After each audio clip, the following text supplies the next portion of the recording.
32 ঘন্টার রুদ্রশ্বাস অপেক্ষা শেষ হলো। দেশবাসী টেলিভিশনের পর্দায় এবং সংবাদপত্রের মাধ্যমে প্রতি মুহূর্তের খবরের জন্য অধীর আগ্রহে অপেক্ষা করছিল। সবাই সৃষ্টিকর্তার কাছে প্রার্থনা করছিল যেন ছোট সাজিদ অক্ষত অবস্থায় ফিরে আসে। গত বুধবার রাজশাহীর তানোর একটি পরিত্যক্ত গভীর নলকূপের 60 ফুট গর্তের ভিতরে আটকে পড়া 2 বছর বয়সী শিশু সাজিদের জীবন রক্ষার জন্য গত 32 ঘন্টা ধরে চলেছে এক শ্বাসরুদ্ধকর ও কঠিন যুদ্ধ।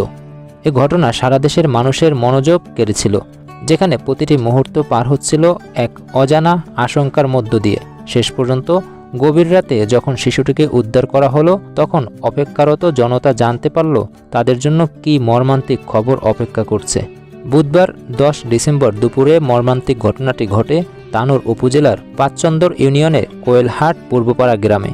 শিশু সাজিদ খেলার সময় খড় দিয়ে ঢাকা একটি অব্যাহত গভীর নলকূপের খোলা মুখে পড়ে যায়। খবরটি দ্রুত ছড়িয়ে পড়লে ঘটনাস্থলে ছুটে আসে ফায়ার সার্ভিসের একাধিক ইউনিট। সেখানে ছিলেন পুলিশ এবং প্রশাসনের কর্মকর্তারা। শুরু হয় এক বিশাল উদ্ধার অভিযান।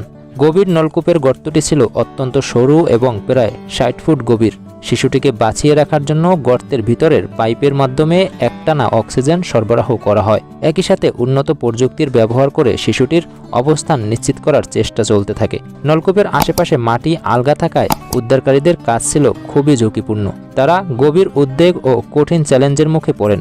শিশুটির মা-বাবা এবং পরিবারের সদস্যদের আকুল আরতি আশেপাশের পরিবেশকে ভারী করে তোলে। বৃহস্পতিবার দিনভর অভিযান চলার পরও সাজিদকে জীবিত অবস্থায় উদ্ধার করা সম্ভব ছিল না। প্রতিটি ঘন্টা যেন দীর্ঘ থেকে দীর্ঘতর হচ্ছিল। দেশবাসী টেলিভিশনের পর্দায় এবং সংবাদপত্রের মাধ্যমে প্রতি মুহূর্তের খবরের জন্য অধীর আগ্রহে অপেক্ষা করছিল। সবাই সৃষ্টিকর্তার কাছে প্রার্থনা করছিল যেন ছোট সাজিদ অক্ষত অবস্থায় ফিরে আসে।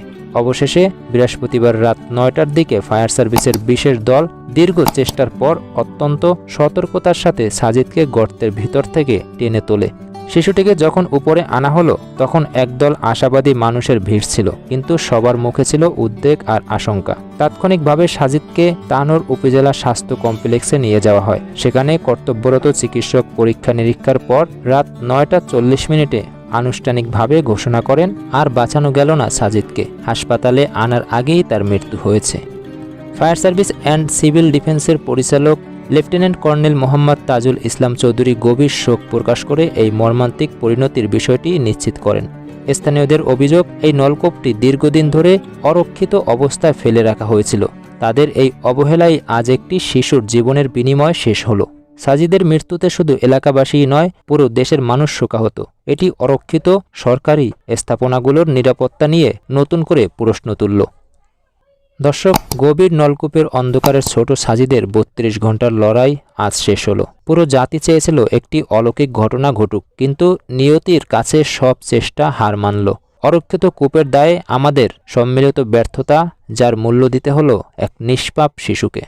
দর্শক, আপনার মতামত কমেন্টে লিখুন। ভিডিওটি শেয়ার করে ছড়িয়ে দিন, যাতে করে সবাই জানতে পারে। আর চ্যানেলে নতুন হলে চ্যানেলটি সাবস্ক্রাইব করুন।